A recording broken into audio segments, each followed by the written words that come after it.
Age, it seems, is no barrier to protest in Venezuela.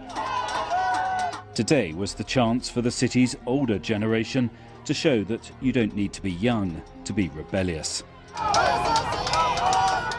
Murderers, this group of grandmothers, was shouting at the National Guard, which is blamed for many of the deaths of protesters here over the last 6 weeks.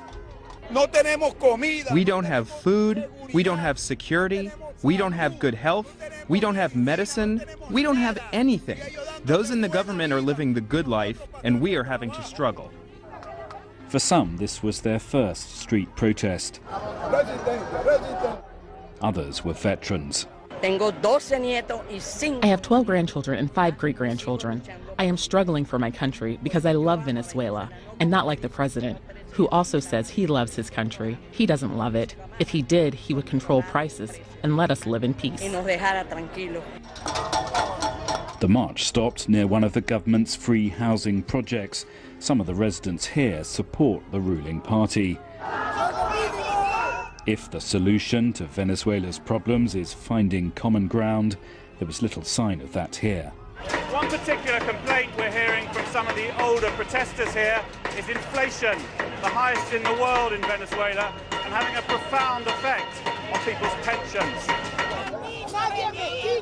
Despite repeated government raises, the crash in the local currency and 700% inflation means anyone on a state pension is receiving the equivalent of just $4 a week. That has helped persuade many older Venezuelans to join forces with the younger generation here. Both are calling for change. A cyber attack has spread to every corner of the world. Hackers demanding money have paralyzed computers in at least 99 countries. Ambulances were diverted to other hospitals. Patients were turned away, their operations canceled, as malicious software paralyzed 16 hospital computer systems across England. Heart patient Anthony Brett was told his operation was on hold. I was supposed to have a stent put in over the weekend, but they can't do it now because of all this computer hacking. When hospital employees signed in, they found their files had been turned into gibberish, encrypted to be unreadable. To decode the files, the hackers were asking for $300 in ransom. The demand would double after 3 days, or data would be destroyed.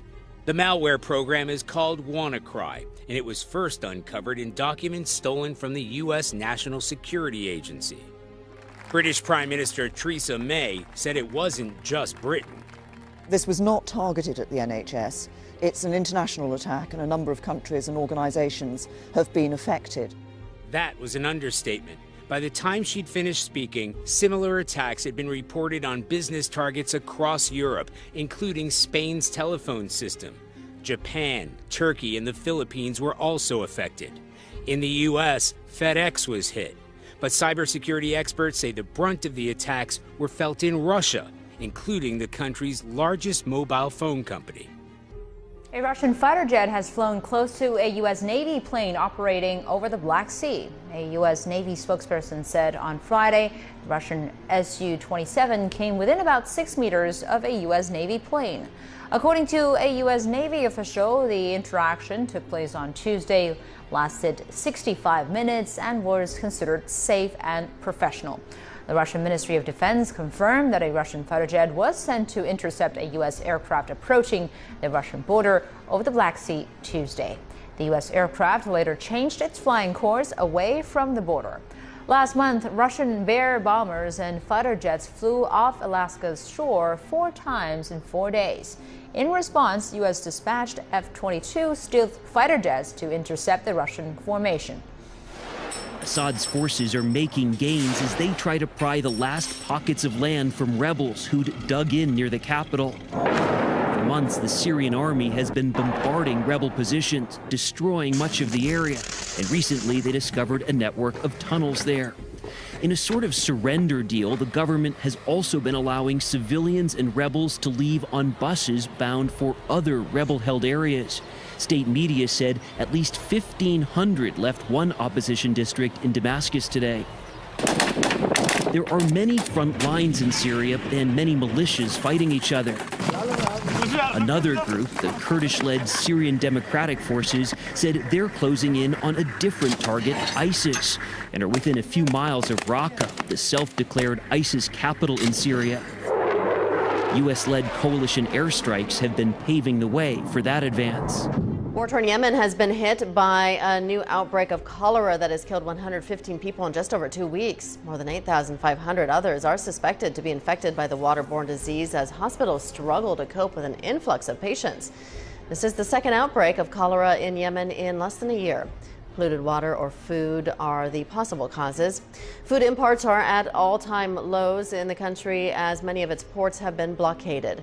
The United Nations warns 17 million people, or 2/3 of the country's population, are at risk of famine. While traveling through Beijing International Airport, senior North Korean diplomat Chae Son-hui said North Korea is open to talks with the U.S. If conditions are right, she said, we'll speak to the Trump administration.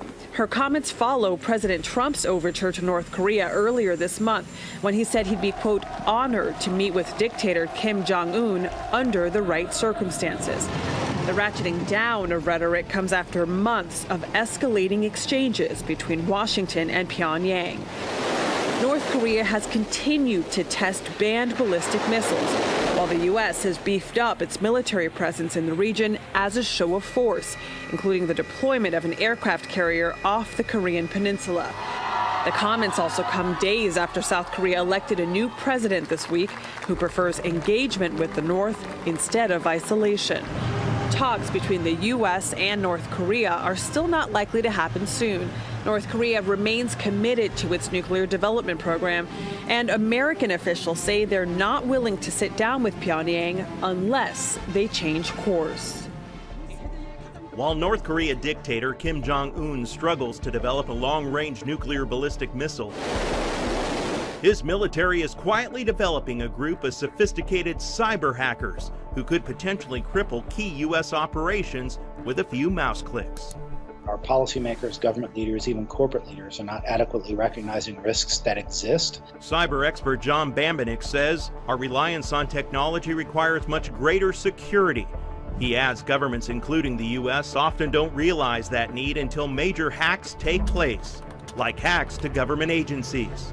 In 2015, the Pentagon admitted it found 30 million known malicious intrusions on Department of Defense networks. That's 30 million cyber attacks in just 10 months, or 100,000 attacks per day, every day. Despite North Korea first connecting to the World Wide Web in just 2010, the country is already known for developing teams of cyber attackers. There are training camps and schools that identify talent when they're young and train them in this stuff. In terms of how to compromise networks and how to manipulate people and individuals to compromise their own security. Bambenik says leaders start early, looking for kids with promise in areas like math, then putting those young prospects in elite schools. The children undergo rigorous computer training and eventually graduate into the military cyber operation unit. An August 2014 security briefing by Hewlett-Packard shows this force could be nearly 6,000 soldiers strong, with many masking activity by operating in foreign countries. In North Korea, in addition to their warfare capabilities, and cyber is a big part of it, they are actually penetrating crime because they can no longer afford, they've been so isolated by the international community, they're actually turning to cyber means to fund their day-to-day operations. And that's very different. So here you have state-sponsored crime. Frank Salufo is with the Center for Cyber and Homeland Security at George Washington University. He told us a North Korean group known as Lazarus recently targeted 31 countries and ripped off $81 million in Bangladesh alone. In one well-known hack, the group Guardians of Peace hit Sony Pictures in 2014. That resulted in delaying the release of The Interview, a comedy which made fun of North Korea's leader and his assassination. That's a game changer in some ways, where you worry about crime trying to influence the state. Here you have states actually trying to influence crime. So what is this administration doing to stop it? A White House official told CBN News a fully functional cybersecurity team is in place. However, even they admit it's difficult to protect the hundreds of departments and agencies in the government. Cybersecurity experts agree. We're never going to simply firewall our way out of this problem. We're never going to